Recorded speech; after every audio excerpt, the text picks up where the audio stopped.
है। दो ममालिक के साथ अपने रिलेशनशिप घंटों नहीं मिनटों के हिसाब से ठीक करना चाहिए। उनमें एक भारत है और दूसरा अफगानिस्तान। अगर तरक्की चाहते हैं, आप ब्रीद करना चाहते, तरक्की नहीं, अगर आप ये जिस मुश्किल में फंसे हैं इस वक्त, आप हर किस्म की मुश्किल में, अगर यहां से आपने ब्रीद करना है, सर्वाइव करना है, आपके सर्वाइवल का मैटर है अब इस वक्त के आप भारत और अफगानिस्तान से रिलेशनशिप बेहतर करें। जय हिंद दोस्तों, मैं महेंद्र शर्मा स्वागत करता हूं वन वर्ल्ड हिंदी में। आपको उम्मीद करता हूं आप खुश और स्वस्थ हैं। दोस्तों आइए दिखाते हैं पाक मीडिया की आज की एक बहुत ही लेटेस्ट और पॉजिटिव डिबेट, जिसमें आरजू काज़मी और साजिद तरार ने जबरदस्त डिस्कशन करते हुए भारत के बारे में बहुत ही जबरदस्त और पॉजिटिव डिस्कशन किया है। क्योंकि आज के समय पाकिस्तान की जो इकोनॉमी है वो बिल्कुल क्रैश कर चुकी है और पाकिस्तान की इकोनॉमी के हालात ये हैं कि अगर कोई भी हुक्मरान अगर चाहे तो पाकिस्तान की इकोनॉमी को संभाल नहीं सकता। जबकि कैसे आज साजिद तरार ने सीधा सीधा सोल्यूशन बताया कि आप अगर भारत के सामने झुकोगे नहीं और भारत के साथ अगर कोऑर्डिनेशन नहीं बनाओगे तो पाकिस्तान के हालात यही रहेंगे और या फिर इससे भी और बद से बदतर पाकिस्तान के हालात जा सकते हैं। क्योंकि पाकिस्तान काफ़ी समय से इकोनॉमिक क्राइसिस से लड़ रहा है और दूसरी तरफ अगर देखा जाए तो पाकिस्तान में दहशतगर्दी भी दिन ब दिन टीटीपी ने सर उठा लिया है। तो पाकिस्तान में वैसे ही सिचुएशन और ज़्यादा डामाडोल होती जा रही है। तो कैसे आज साजिद तरार ने भारत को अपनी माँ के बराबर, मौसी के बराबर दर्जा दिया। इस डिबेट में आपने देखा कैसे आज उनको फक्र और घमंड हो रहा है कि भारत हमारा हमसाया मुल्क है, जबकि हमारा पुराना मुल्क भी और पुरानी अगर विरासत देखी जाए तो भारत ही है। तो इसी प्रकार की चर्चा इस डिबेट में की गई है। तो दोस्तों देखिए डिबेट और कमेंट में अपनी प्रतिक्रिया जरूर दें। लास्ट में आपसे रिक्वेस्ट करूंगा, चैनल पर नए हैं तो चैनल को सबसे पहले सब्सक्राइब करें, लाइक शेयर कमेंट जरूर करें। दोस्तों जय हिंद, वंदे मातरम, भारत माता की जय। दोस्तों 45 रेजिग्नेशन जो है वो एक्सेप्ट कर लिए गए, जबकि वो ये कह रहे थे कि मैं तो दोबारा असेंबली में जाने की सोच रहा हूँ। शहबाज शरीफ साहब ने एक कहा जा रहा है कि ब्लंडर मारा है। इंटरव्यू में उन्होंने इंडिया के साथ बातचीत करने को कहा और कुछ ही घंटों के बाद यू टर्न भी ले लिया उन्होंने। वैसे तो किस तरह देखते हैं सारी सिचुएशन को कि कहाँ जा रहे हैं ये लोग? देखिए आरजू, मैं दोनों चीजों पे थोड़ा सा इस पे करूंगा टच। एक तो मेरी ये वाकई इसमें कोई शक नहीं है कि शहबाज शरीफ साहब ने ब्लंडर किया है। अब उसके बाद कई क्वेश्चन ज़हन में आते हैं कि एक तो ये कि इसकी जरूरत क्या महसूस हुई, क्या दूसरी तरफ से इनको कुछ सिग्नल था, वो इनको कुछ पूछ रहे थे कि आप हमसे बातचीत शुरू करें। और दूसरा एक ये था कि अगर आपका माइंड क्लियर नहीं है और अगर आप सब लोग एक पेज पर नहीं है तो आपको इस तरह की ये कोशिश करने की क्या जरूरत थी? देखिए ये तो एक खामखा एक डायलॉग, वो भी गलत तरीके से आपकी फॉरेन पॉलिसी का मजीद आपने मजाक बनाया है, ये इसमें कोई शक नहीं। अब जो इस वक्त इंटरनेशनल कम्युनिटी जो है वो क्यों बातें कर रही है कि जरूरत क्यों महसूस की गई?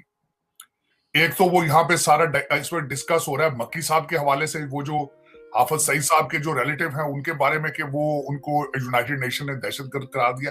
क्यों? क्योंकि चाइना उससे एक स्टेप पीछे चला गया।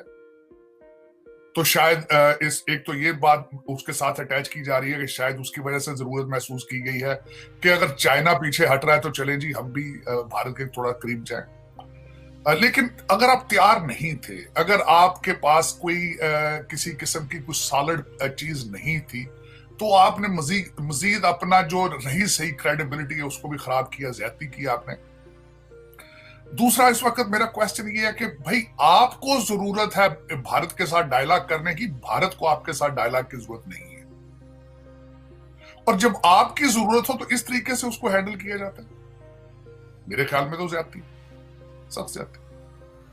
अब उसमें एक यहां पे मैं ये खासकर मेंशन करना चाहूंगा कि इस वक्त जो पिछले दिनों हमारे पाकिस्तान के जो एक बड़े अच्छे जर्नलिस्ट हैं, उन्होंने एक डिटेल के साथ लिखा है किस तरीके से डायलॉग शुरू हुआ दो हमारे एनएसए के, भारत के एनएसए और पाकिस्तान के एक आर्मी जनरल, और जिस तरीके से एक पीस प्लान के बारे में सोचा गया कि मोदी जी पाकिस्तान आएंगे और रिलेशनशिप बेहतर होंगे।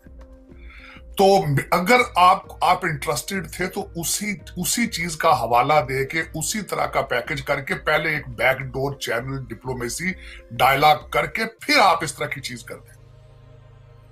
अब दूसरा उसमें आरजू, मैं अक्सर ये कहना चाहता हूँ, मेरे खिलाफ जाती तौर पर मैंने देखा है बहुत ज्यादा बैशिंग होती है ऑनलाइन भी, और अक्सर जो है खासकर पाकिस्तान की तरफ से ये कहा जाता है कि शायद मैं पाकिस्तान बैशिंग करता हूं, पाकिस्तान के खिलाफ बोलता हूं। It is not possible. Pakistan मेरी मदरलैंड है, मैं उसके खिलाफ क्यों बोलूंगा? मैं उस सिस्टम के खिलाफ हूं जो इसको 76 साल से तबाह करने के करीब लेके जाता रहा। हाँ, दूसरी तरफ ये कुछ लोग ये बात करते हैं कि शायद I am leaning towards Bharat India. मैं बिल्कुल भारत।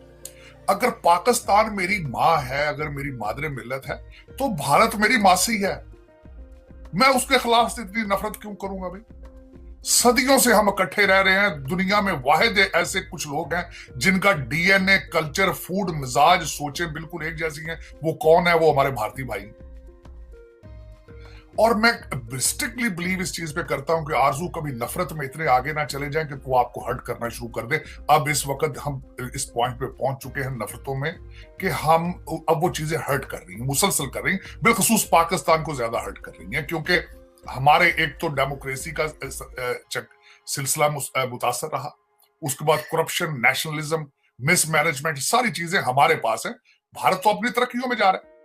आपकी जरूरत है इस वक्त, और मैं समझता हूं आज भी अगर देखा जाए कोई भी चीज इम्पॉसिबल नहीं है। अगर आप रिलेशनशिप बेहतर करना चाहते हैं तो आप स्टेप लें, वहां से भी देखें। मैं ये जरूर मैं अप्रिशिएट करूंगा, वाजपेयी साहब अपनी बड़ी मुखालफत के बावजूद पाकिस्तान आए थे।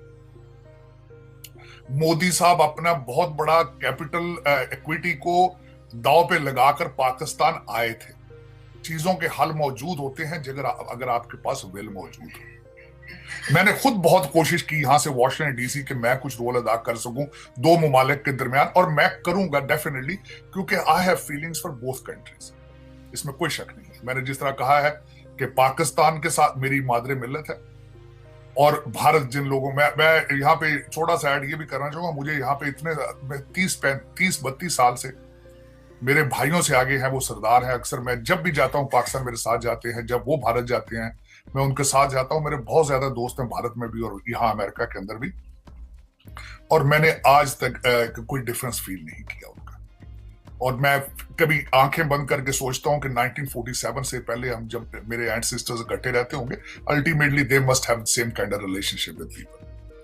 तो ये एक खासकर पॉलिटिकल रीजंस के लिए इन चीजों को, नफरतों में इतना आगे नहीं जाना चाहिए और इस पॉइंट को सोचना चाहिए। इस वक्त पाकिस्तान की सख्त जरूरत है दो ममालिक के साथ अपने रिलेशनशिप घंटों नहीं मिनटों के हिसाब से ठीक करने चाहिए। उनमें एक भारत है और दूसरा अफगानिस्तान।